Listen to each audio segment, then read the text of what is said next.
porque o que nós somos, nós não somos de nós, ou da nossa própria força. O que nós somos por causa de quem? Daquele que nos fortalece. Diga glória a Deus. Agora, como é que vão apagar alguém que é o que é por causa de Deus, não por causa de si mesmo? Tem como, né? Para apagar o que você é, tem que apagar o que Deus é. Tem jeito? Não tem como. Diga glória a Deus. Amém.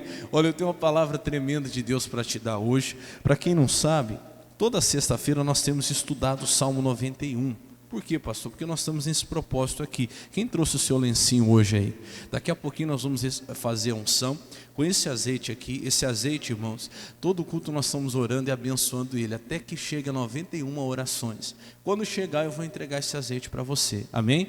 Vou entregar um pouquinho para cada pessoa gratuitamente, para você ungir lá na sua casa, as portas, as janelas, seu carro, pedindo a Deus a proteção.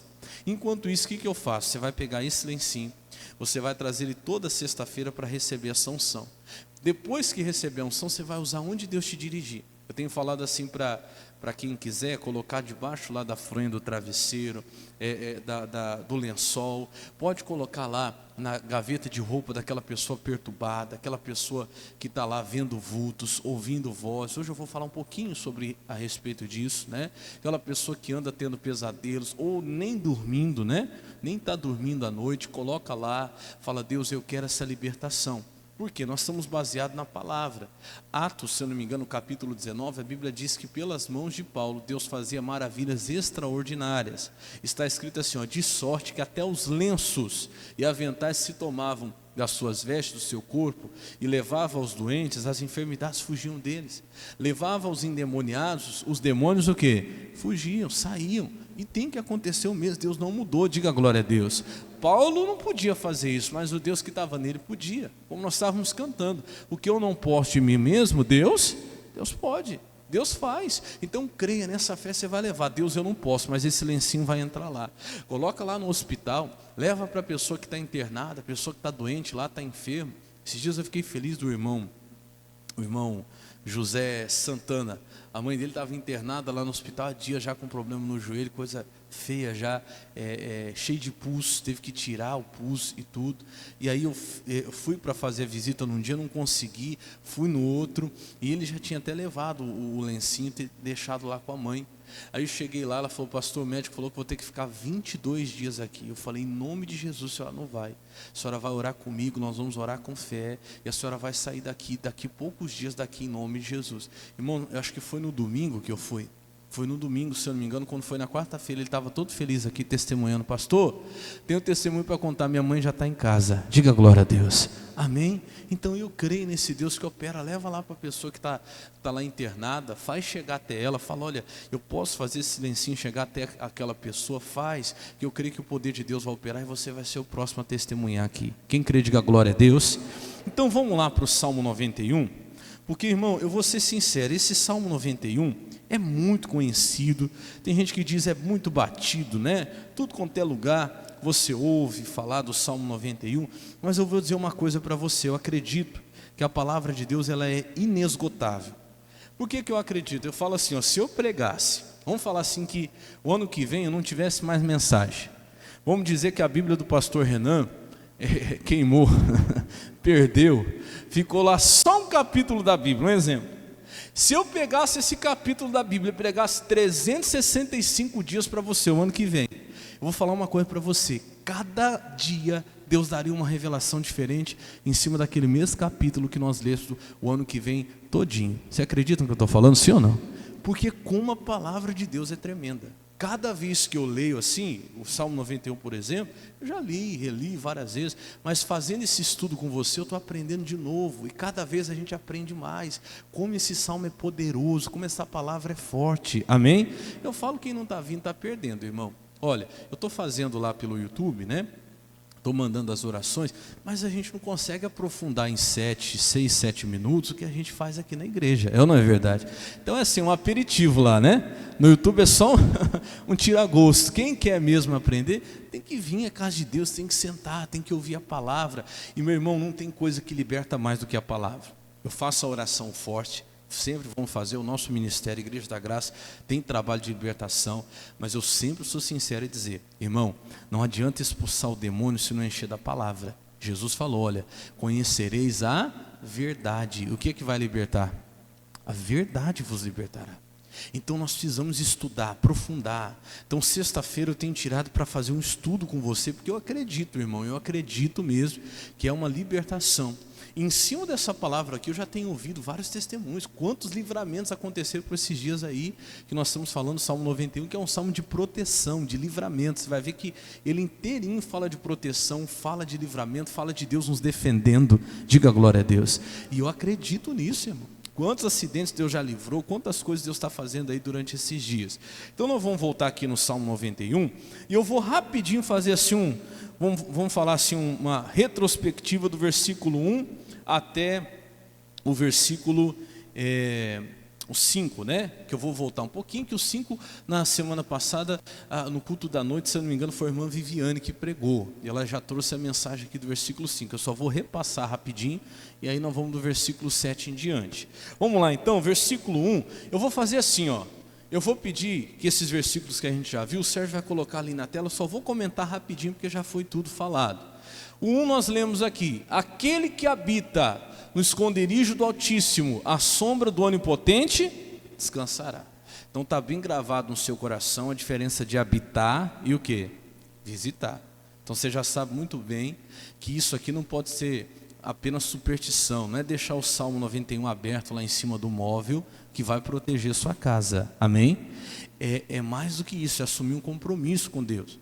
Rapidinho só vou lembrar você, eu falei que tem gente que até hoje não assumiu o compromisso de habitar. Tem gente que só visita. Quem que é o visitante da presença de Deus? É aquele que só lembra de Deus quando a coisa fica difícil, quando vem a luta. Ele ora, quando vem a luta ele vem para a igreja, ele busca, mas melhorou um pouquinho, o que ele faz? Ele vai embora, volta a viver do seu jeito, volta a viver de acordo com a sua vontade. E esse aí, essa promessa não é para ele. Olha só, aquele que habita no esconderijo do Altíssimo, à sombra do Onipotente, o quê? Esse aí que habita é que vai descansar na sombra do Onipotente. E aí olha para o pastor, todos os versículos que vêm a seguir, todas as promessas de proteção, você tem que lembrar que estão condicionadas a esse versículo 1, o 2, o 3, o 4. Por quê? Tudo que o Salmo 91 promete de proteção, de cuidado de Deus, é para aquele que habita no esconderijo do Altíssimo, é para quem tem compromisso com Deus, amém? Vamos para o 2, rapidinho. O 2 fala assim, ó: direi do Senhor, Ele é o meu Deus, o meu refúgio, a minha fortaleza, e nele confiarei. O que é esse negócio de meu? É aquele relacionamento pessoal com Deus. Lembra que eu falei? Deus quer um relacionamento pessoal, não pode ser o Deus do pastor só, o Deus da mãe, do pai, o Deus do marido, da esposa, mas não é o meu Deus, que eu ainda não o conheço, que eu ainda não tenho buscado de mim mesmo. Tem que acontecer isso. Eu falei aqui de um assunto muito sério, foram os 7 filhos de Seva. Quem foi os 7 filhos de Seva? Seva era um sacerdote, principal sacerdote do templo, só que os filhos dele não eram convertidos. O pai dele era sacerdote, mas os filhos não queriam saber de nada com nada. Só que eles viram lá Paulo expulsando os demônios, eles acharam bonito, foram querer fazer isso, expulsar lá o demônio, uma pessoa manifestada lá com espírito maligno. Eles chegaram e disseram: esconjuro-vos no nome do Deus a quem Paulo, do Jesus, né, melhor dizendo, a quem Paulo prega. O demônio, meu irmão, deu uma surra neles, ainda fez eles correrem nus ainda. Por quê? Eu expliquei aqui, que era o Jesus a quem Paulo pregava, a quem Paulo obedecia, a quem Paulo servia. Mas e eles? Então, é o que eu disse, chega uma hora que é só você e quem? E Deus, irmão. Você tem que assumir um compromisso seu com Deus. Até brinquei da minha mãe, que eu nunca esqueço, quando eu falo disso aqui, eu lembro dela. A gente saía da igreja, a gente ia porque a mãe obrigava a ir, mas não tinha compromisso, aquela coisa séria. Ela saía falando assim: ó, Jesus vai voltar, hein? Vocês têm uma vida de vocês com Deus, porque quando Jesus voltar, eu vou subir. Ninguém vai agarrar do meu calcanhar, não. Então vai vocês orarem, vai vocês buscarem a Deus. Nós começamos a nos despertar. Amém, Jesus? Mesmo pequeno, 12, 13, 14 anos, a gente começou a procurar ter a nossa vida de oração, a nossa vida com Deus. Então eu tenho que ter isso. Não é contar só testemunho dos outros. Deus é bom porque olha o que Ele fez lá na vida do fulano, você viu? Ele curou o ciclano, Ele abençoou o beltrano. Não, Deus é bom e eu posso dizer pelo que Ele fez na minha vida. Ele é o meu Deus. Pelo que Ele fez, pelo que Ele curou na minha casa, pelo que Ele libertou na minha família. Então tem um momento, chega uma hora que você tem que ter o seu testemunho para contar. O seu relacionamento com Deus. Diga glória a Deus. Isso aqui é tudo forte, tudo coisa preciosa que a gente tem que aprender. Versículo 3. Porque Ele te livrará do laço do quê? Do passarinheiro. O que é laço de passarinheiro? Eu expliquei. Foi coisas que nós aprendemos aqui, que são coisas ocultas preparadas contra nós. Coisas que a gente não sabe, irmão. Eu até falei aqui, não sai de casa sem orar. Não fecha negócio sem orar. Não faz viagem sem orar. Não faz. Por quê, pastor? Porque o diabo, ele é caçador. Lembra que eu falei? Caçador, ele não chega espantando. Não. Ele chega ao contrário. Ele procura não ser percebido. Então o diabo, ele trabalha pelas costas. É quando a pessoa está achando que está tudo bem, ela começa a deixar de vigiar, ela começa a deixar de vir à igreja, ela começa a deixar de orar, e uma armadilha está preparada, ela nem viu. Quem está entendendo, diga amém. São coisas armadas pelas suas costas. Pensa você que lá no seu trabalho, todo mundo te ama. Sim, ó. Fala para o irmão do seu lado, fala, não seja inocente. É claro que eu não quero colocar minhoca na sua cabeça, de jeito nenhum. Ame você a todos. Mas sabe que tem lá pessoas que também vão ser usadas pelo diabo, sim ou não? Meu irmão, às vezes você está lá, está sendo tramado pelas suas costas um laço de passarinheiro. Lá no meio da família, muitas vezes. No meio da vizinhança, muitas vezes. Coisas armadas ao oculto, pelas suas costas. Só que tem uma notícia boa. Onde você não está, fala assim, Deus está. O que você não vê, fala assim, Deus vê. Fala assim, o que você não escuta, fala, Deus escuta. Então ora, que coisas armadas pelas costas, Deus vai livrar você. Isso é o laço de passarinheiro, diga glória a Deus. E o que mais? A peste perniciosa. Eu expliquei que a peste perniciosa são epidemias, pandemias, que a gente está tanto vivendo aí esses últimos anos, né? E cada vez surge coisa aí pior. E tem gente que já assusta. Ai, pastor, fiquei sabendo, está vindo outra pandemia. Se você, meu irmão, habita no esconderijo do Altíssimo, a pandemia, a epidemia, o que quer que seja, não vai pegar você. Amém? Deus vai guardar você e toda a sua casa em nome de Jesus. Versículo seguinte, tudo ali na tela, só para a gente lembrar. Ele te cobrirá com as suas penas, debaixo das suas asas estará seguro. E eu falei de Jesus, quando Jesus falou isso para Jerusalém. Jesus falou assim, Jerusalém, Jerusalém, que mata os profetas e apedreja os que te são enviados. Quantas vezes eu quis fazer contigo como a galinha faz com os seus pintinhos. Quem já viu? Quem já viu no sítio lá o que a galinha faz? Vem lá o gavião, né? O que ela faz? Abre as asas, os pintinhos correm todos para debaixo. Só que Deus fala assim, quantas vezes eu quis fazer. Só que no final ele fala assim, mas tu não quisestes.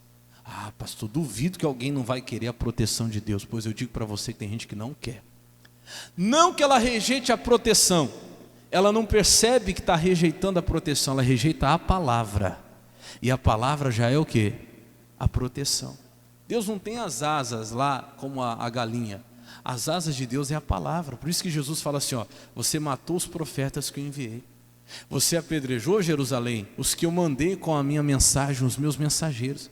Você rejeitou a palavra, você rejeitou o quê? O que eu queria fazer. Eu queria fazer igual a galinha faz com os pintinhos, mas tu não quiseste. Tem gente que quer a proteção, mas não quer obedecer a palavra. Deus manda a palavra, ela apedreja. Deus manda a mensagem, ela mata a mensagem. Não mata como eu brinquei, né? Não mata o pregador hoje, mas mata a pregação. Ah, não concordo com isso, não é bem assim, eu penso diferente. Irmão, quando você rejeitou a palavra, você rejeitou a proteção. E aí nós vimos também a segunda parte do versículo, que ele diz assim, a sua verdade é escudo e o quê? E broquel. Eu expliquei aqui que o escudo era grande, né? Pesado. Para quê? Para livrar de armas grandes, de grandes ataques, pancadas pesadas. Só que também tinha o broquel. E o broquel já era totalmente ao contrário, era um escudo pequenininho e leve. Por quê? Porque numa guerra não tem só ataque grande, de arma grande, também tem ataque rápido de arma pequena. E quando o soldado vinha lá, o inimigo, ele estava lá com aquele escudo grande, o inimigo vinha com a arma pesada, ele defendia, o escudo grande não deixava entrar. Mas quando o soldado vinha lá, o inimigo vinha com arma pequena, vinha lá com um punhalzinho, um canivetinho, ele dava aquele golpe rápido, o soldado não conseguia desviar com aquele escudo grande. Se ele não tivesse o broquel, que era o escudo pequenininho, que ele conseguia defender desses golpes menores, irmão, ele podia ser perfurado, machucado. E com um golpe pequenininho, está lá o soldado, vem o outro lá com um canivetinho, furou. Talvez ele dissesse assim, mas nem machucou, foi só um cortinho de nada. Mas deixa sangrando para você ver. Quando chegasse ao final do dia, e ele não cuidasse daquilo ali, ele poderia já não ter mais chance. E eu falei aqui algo para você que eu acho que isso é muito forte também. Nós temos que tratar a verdade, tanto como escudo como broquel. Por quê? Porque ataque grande é perigoso, mas pequeno também é. Fala assim comigo, ferida pequena também mata. Irmão, eu falei para você tanta coisa séria que eu vi aqui. Já vi por causa de coisinha pequena acabar casamento. Já vi por causa de coisa pequena a gente perder emprego. Sim ou não? Quem já viu isso que eu estou falando? Coisa boba, coisa pequena. Perder emprego, perder o casamento, acabar uma família por causa de coisa pequena. E eu vou além.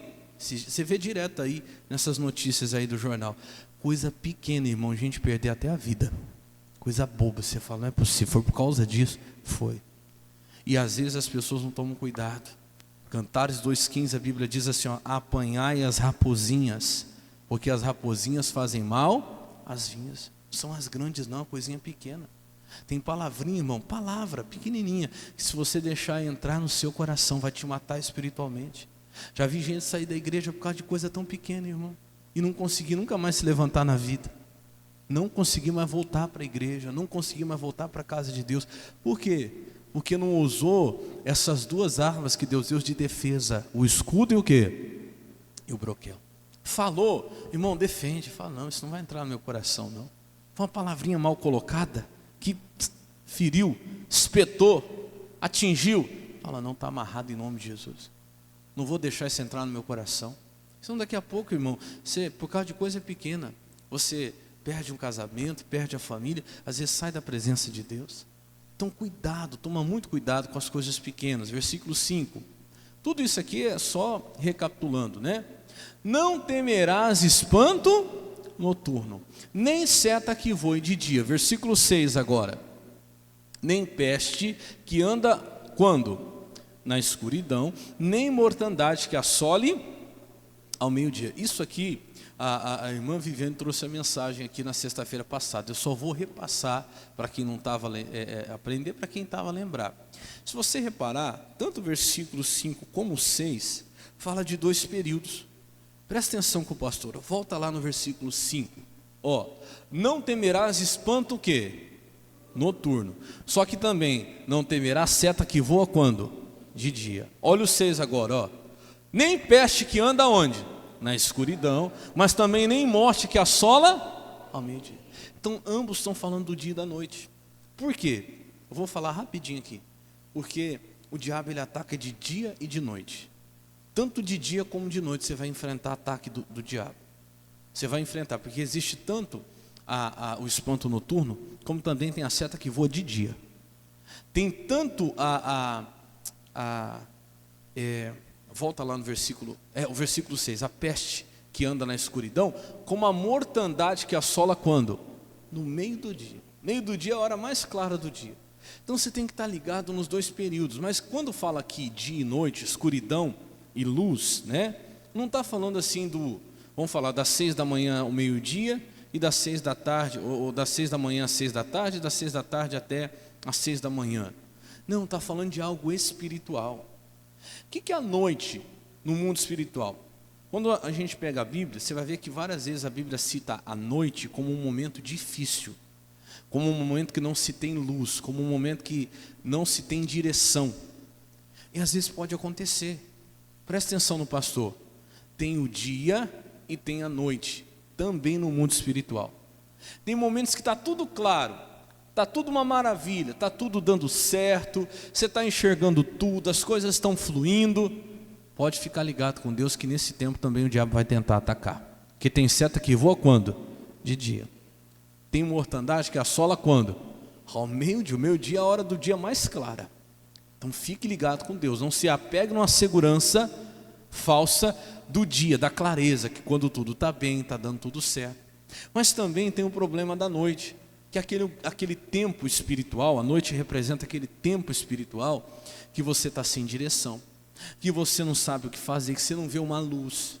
Nessa hora você também não pode temer. Por quê, pastor? Lá em Isaías 50:10, só vou repassar rapidinho, a Bíblia fala assim, ó: quando estiver em trevas, tudo ali na tela o Sérgio vai colocar ali para mim, ó. Isaías 50:10. Quando estiver em trevas e não tiver luz nenhuma, olha lá, confie no nome do Senhor e firme-se sobre quem? O seu Deus. Significa o quê, pastor? Quem aqui, vou fazer uma pergunta aqui, conhece tão bem assim a sua casa que não precisa nem acender a luz para achar as coisas ou para ir nos lugares? Quem tem essa facilidade? Levanta a mão. Tem gente que tem. Pastor, eu levanto de madrugada assim, eu não acendo nem a luz, eu sei onde é o banheiro, eu sei onde é o outro quarto. Agora, se for igual eu, irmão, você vai tentar abrir a porta do guarda-roupa para sair do quarto, aí você vai entrar dentro do guarda-roupa, achar que o guarda-roupa é o banheiro, que a cozinha é a sala. Mas mesmo que você saiba, não é bom fazer isso não, viu? Acende a luz, você tem que tomar cuidado. Mas o que significa isso? Que vai ter momentos na nossa vida com Deus, irmão, que nós vamos estar em trevas e parece que não vai ter luz nenhuma. O que eu faço nessa hora? Olha para o pastor, o que está dizendo ali? Confie no nome do Senhor e firme-se sobre quem? O seu Deus. Você tem que lembrar do Deus que você já conhece. Naquele dia que você não está tendo revelação, naquele tempo espiritual que você não está tendo luz, lembra do Deus que você já conhece. Porque às vezes é igual na sua casa, você não precisou acender a luz, mas você já sabe onde ficam as coisas, sim ou não? Você já sabe onde fica a sala, onde fica a cozinha, onde fica o banheiro. Então eu vou falar de experiência própria, tá? Olha aqui para mim. Já teve momentos na minha vida que não tinha saída, parecia que não tinha uma luz, não tinha uma direção. Eu tive que me apegar nas experiências que eu já tinha tido com Deus, nas revelações que Deus já tinha me dado, porque naquele tempo não tinha nenhuma revelação. Naquele tempo não tinha nenhuma luz, mas eu tinha que me apegar no que eu já sabia. Quem está entendendo, diga amém. Para eu poder continuar. Então quando vem esse momento, meu irmão, nessa hora, lembre-se, olha lá, ó, confie no nome do Senhor e firme-se sobre o seu Deus. Está falando de um momento natural ou de um momento espiritual? Espiritual. Você não está tendo luz, vai se firmar em Deus? É, porque está falando de escuridão espiritual. Você não está tendo luz, está em trevas, você tem que confiar no nome do Senhor, porque é exatamente isso. É uma situação espiritual. Só que tanto no dia como à noite, Deus está conosco. Quando tudo está bem, Deus está conosco. Quando vem a dificuldade, Deus está conosco. Quando tudo está bem, também tem problema. E quando vem também um momento de dificuldade, também tem um problema. Só que para os dois Deus é solução. Lá no Salmo 121:6, eu só vou falando rapidinho, que ainda não é a mensagem hoje, tá? Hoje você se prepara que eu vou pregar até 00:10. Eu trouxe umas 30 mensagens para pregar aqui hoje. Vamos lá. Eu já vi gente falando misericórdia. Vamos lá. O Salmo 121:6, o que diz? O sol não te molestará de dia e nem a lua. O que significa isso, pastor? Vamos lá para Êxodo, estou resumindo, fazendo resumo do resumo. Êxodo, capítulo 13, versículo 8, tá? Estou resumindo porque os irmãos já pregaram isso aí sexta-feira passada, viu? 13:21, perdão. Êxodo 13:21. O que significa o que o Salmo está falando lá, o Salmo 121:6? O sol não te molestará de dia, nem a lua de noite. Por quê? Por causa disso aqui, ó.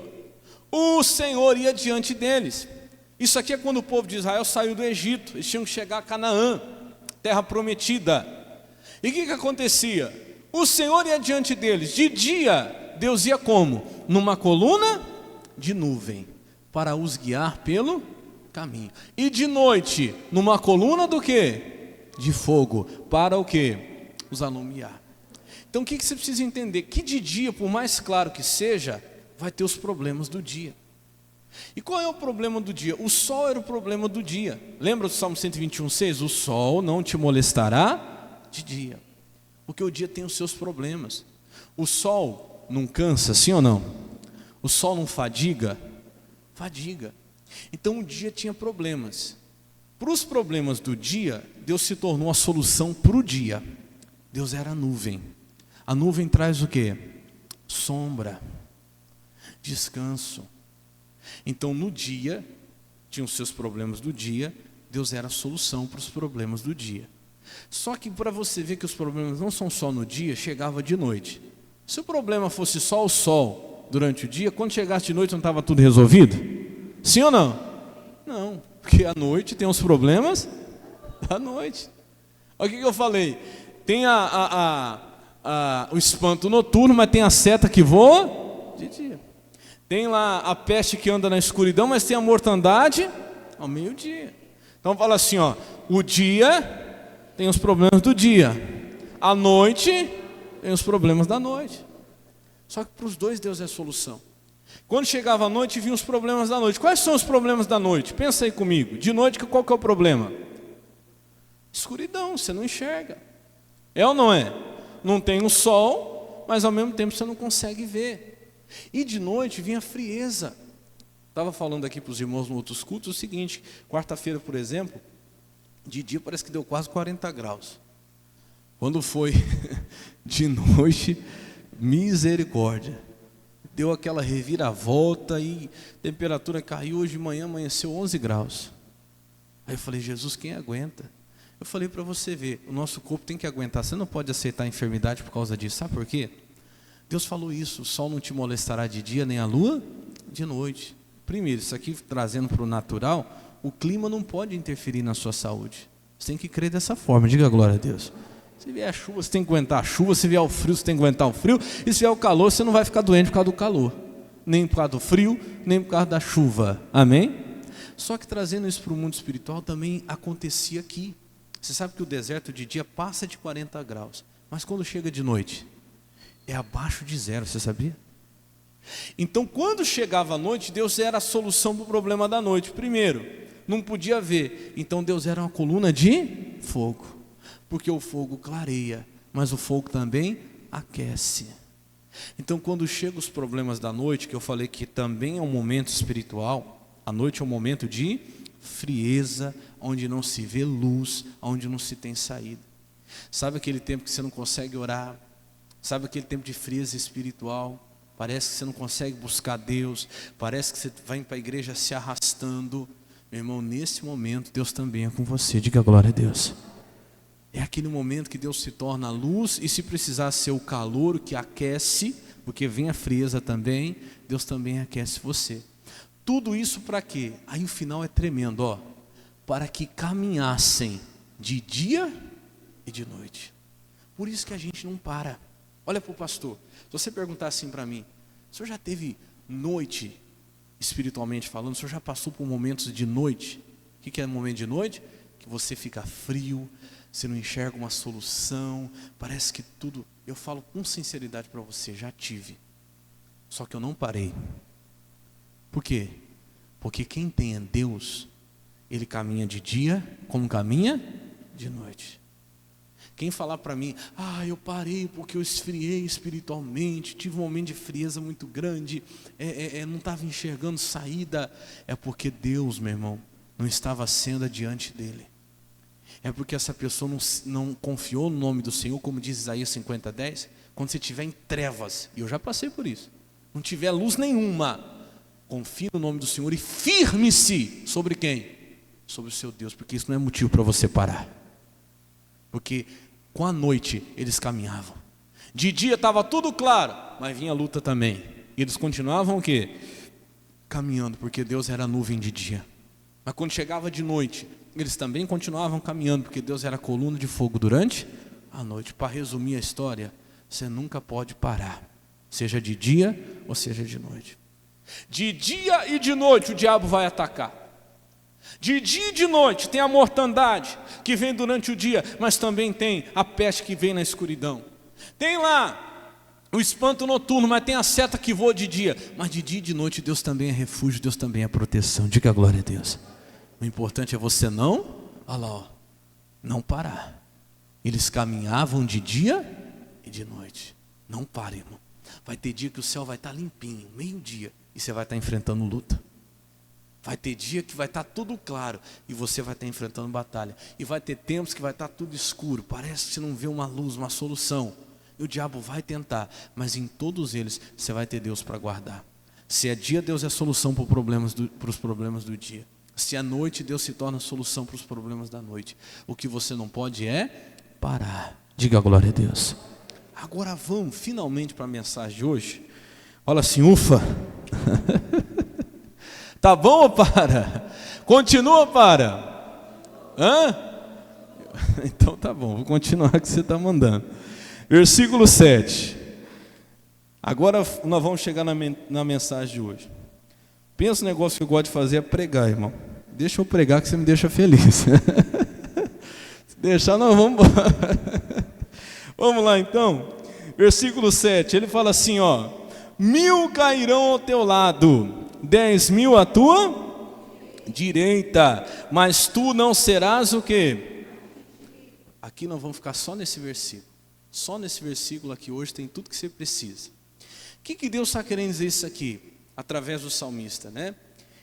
Ele está fazendo uma referência ao compromisso de Deus com aquele que tem compromisso com Ele. Não é que Deus não liga para o que está à direita, nem para o que está à esquerda.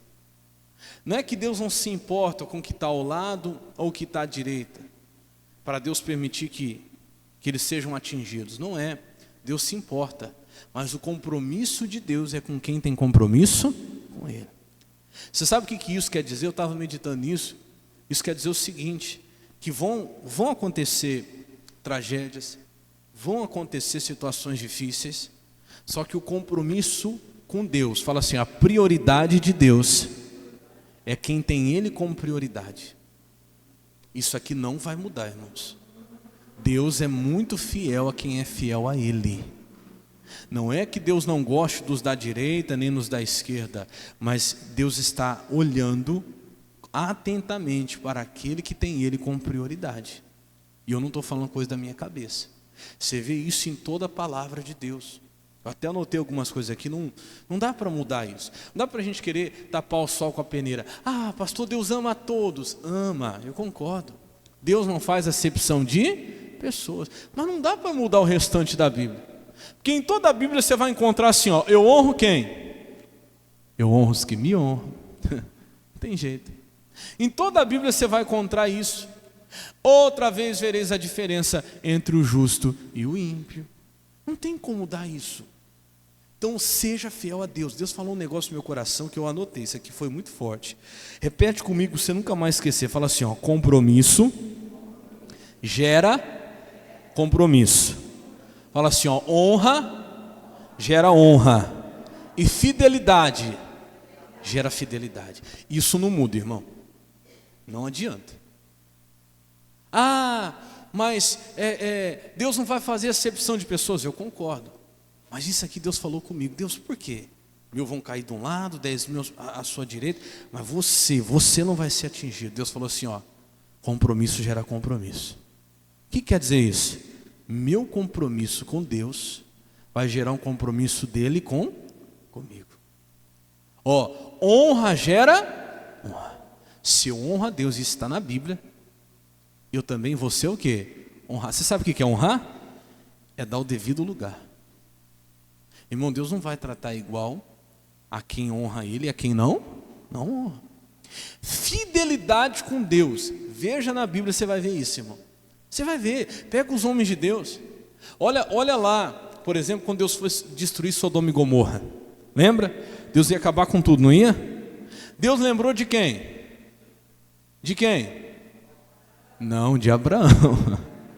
Ló não era fiel, mas Abraão, olha que fidelidade gera fidelidade. Deus foi fiel com Abraão, até nos parentes, por causa da fidelidade que ele tinha com Deus. Deus falou, vou destruir. Opa, mas peraí, deixa eu falar com Abraão primeiro. Abraão, vou destruir. Deus falou, Abraão, não, Senhor, mas se tiver lá 50 justo, por causa dos 50, o Senhor não ia poupar? Se tivesse, eu pouparia, porque fidelidade gera fidelidade. Mas não tem. Aí o Abraão vai tentando, intercedendo, né? Deus, se tiver 40, se tiver 30, 20, 10, Deus salvaria uma cidade inteira, irmão, se tivesse 10. Deus falou, mas não tem. O que eu posso fazer por você, Abraão, é por causa de você tirar o Ló de lá. Mas o resto vai ter que ser destruído. Por causa de você. Fala assim, ó, fidelidade gera fidelidade. Isso é muito forte. Isso aqui eu estava meditando hoje. Deus falou muito comigo, eu já venho meditando nisso. E eu voltei lá em Êxodo. A gente vê muito isso em Êxodo, do capítulo 9 em diante, que vai falar das 10 pragas. Você sabe que estava lá o povo de Israel no Egito. E Deus, para poder tirar o povo de Israel do Egito, Deus começa a mostrar a mão forte dele. Porque Deus fala assim para Moisés, Moisés, Faraó não vai deixar o povo ir, a não ser que uma mão forte o force. Estava lendo isso. Tem coisa, irmão, que tem que ser a mão de quem? De Deus. Não adianta. Tinha que ser uma mão poderosa para forçar Faraó. Faraó, ele só ia soltar o povo de Deus se fosse pela força. E a força de quem? De Deus. Deus teve que mostrar força para ele. E ele tentou ainda fazer queda de braço com Deus. Se você começa a ler as pragas, a Bíblia diz que a primeira foi transformar água em sangue. Os macumbeiros lá, não sei nem se eu posso falar macumbeiro, do jeito que as coisas estão hoje, pela internet aí, tá? Falar lá, os feiticeiros, pronto. Os feiticeiros lá de Faraó fizeram a mesma coisa. Você sabia que está escrito? Com os feitiços deles, eles transformaram água em sangue. Isso é o quê? É o diabo querendo medir força. Aí, depois veio, acho que foi a praga das rãs. As rãs. Veio a praga das rãs. Os feiticeiros de Faraó também conseguiram trazer as rãs, com as feitiçarias deles lá. Foi acho que 1, 2 ou 3 pragas lá que os feiticeiros de Faraó tentaram medir força com Deus. Moisés chega, o cajado que ele lança se torna uma serpente. Você sabia que os feiticeiros de Faraó fizeram a mesma coisa? Jogaram lá o cajado deles e se transformaram também em serpente. Só que a serpente do cajado de Moisés engoliu a serpente dos feiticeiros. E ele foi tentando, só que chegou uma hora que eles não conseguiram mais. Se eu não me engano, acho que foi na praga dos piolhos. Eles tentaram fazer o mesmo, dali para frente eles já não conseguem acompanhar já Deus. Diga glória a Deus. Já não conseguiram mais fazer igual. E aí a mão de Deus começa a forçar Faraó. Só que com tudo isso, irmão, Deus não ia deixar o povo dele sofrer. Da 4ª praga em diante, você vai perceber, vamos ver lá rapidinho, abra sua Bíblia lá em Êxodo capítulo 8. Vamos lá. Eu vou te mostrar isso aqui, eu vou tentar ser bem rápido, para a gente não estender muito na mensagem de hoje. Por causa do tempo que eu tomei aqui para a gente voltar, né? Êxodo capítulo 8, versículo 22. A partir dessa praga aqui, que foi a 4ª praga, se eu não me engano, a praga das moscas, Deus começa a mostrar claramente a diferença entre o povo dele e o povo do Egito. Olha o que Deus vai falar, Êxodo 8, 22. Ele fala assim, ó, e naquele dia eu separarei a terra de Gósen. O que era a terra de Gósen, pastor? Era a terra onde morava o povo de Deus, onde morava o povo de Israel. Quando José se tornou príncipe do Egito, na época de José pediu para Faraó se ele podia trazer a família dele para o Egito para que ele pudesse sustentar. E o Faraó da época de José concordou. E ele falou assim, olha, tem uma terra lá, chamada terra de Gósen, você pode colocar a sua família lá. E a terra de Gósen se tornou a terra do povo de Israel. E eles cresceram e se multiplicaram lá. Olha o que Deus está falando, eu separarei a terra de Gósen. A palavra Gósen significa aproximação. Por isso que eu falo, Deus faz diferença entre quem se aproxima dele, diga glória a Deus, entre quem está perto dele.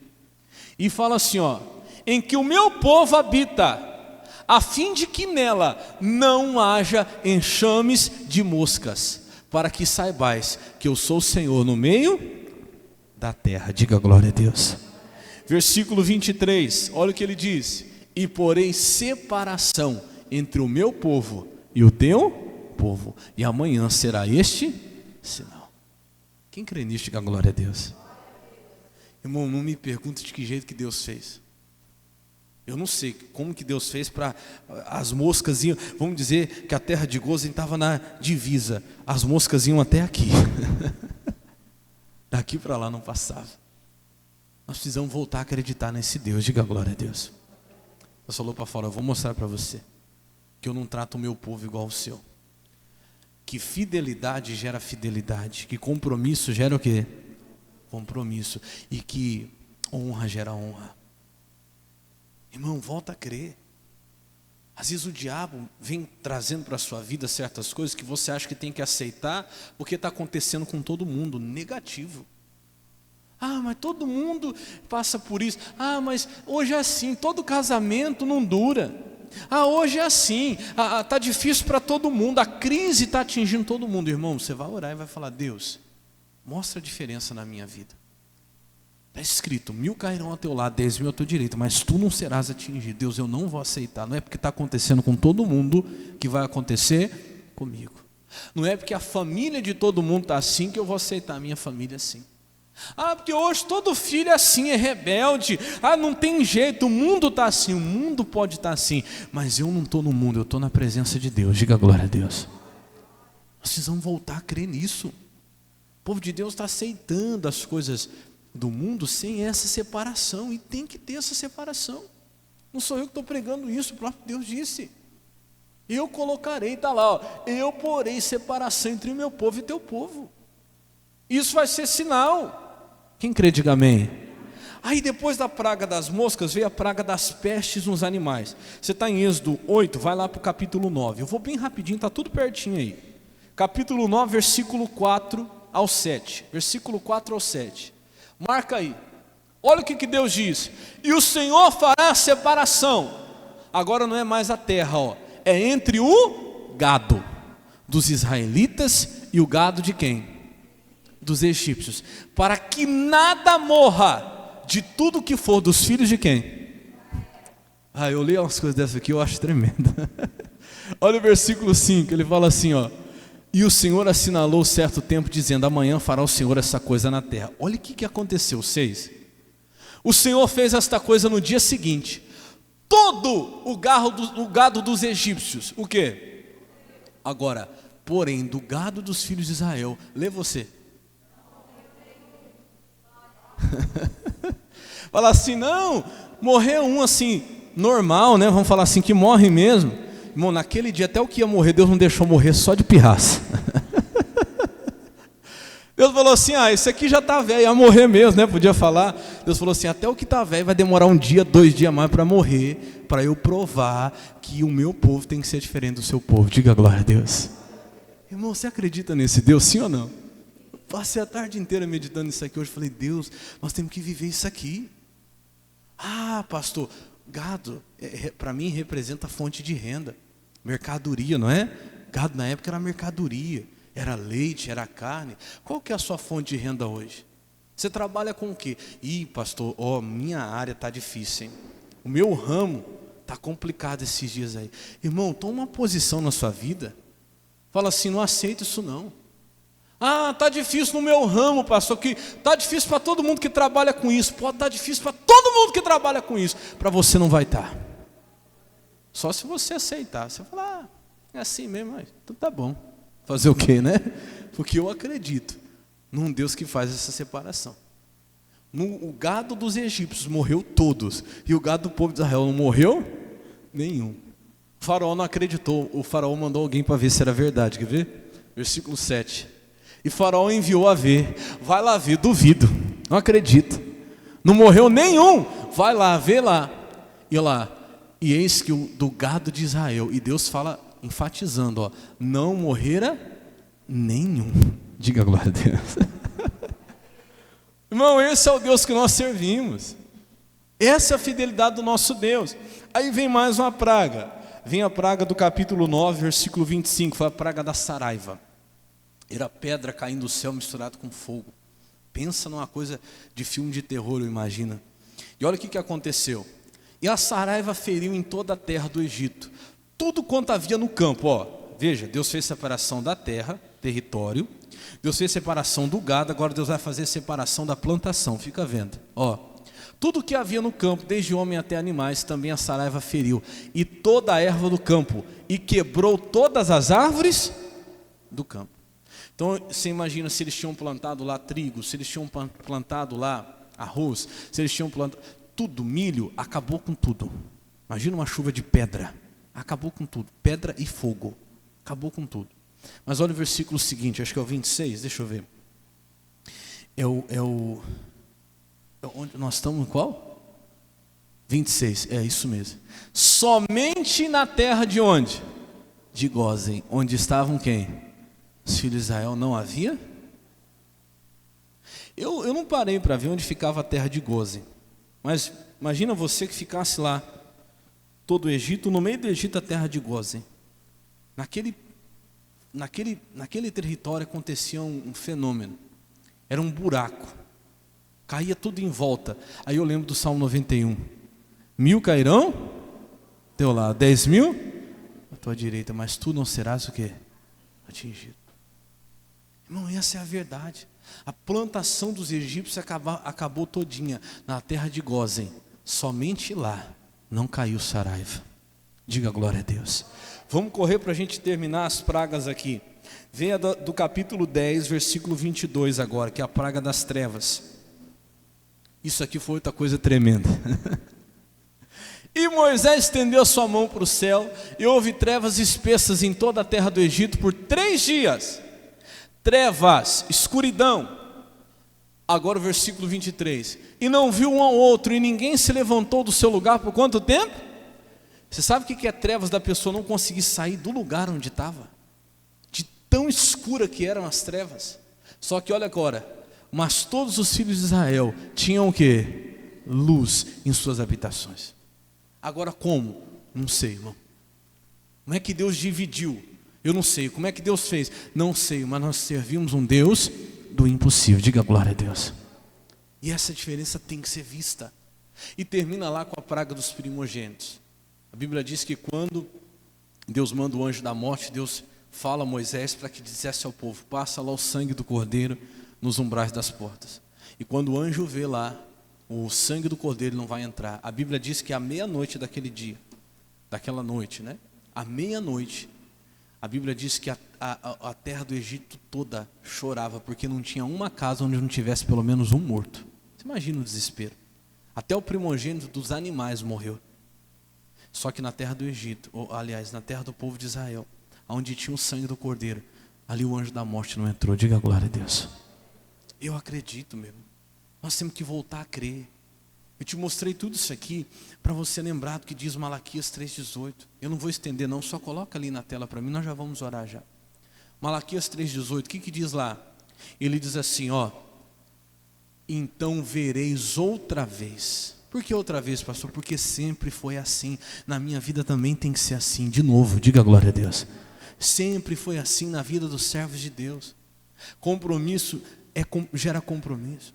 Quem tinha compromisso com Deus, Deus tinha compromisso com aquela pessoa.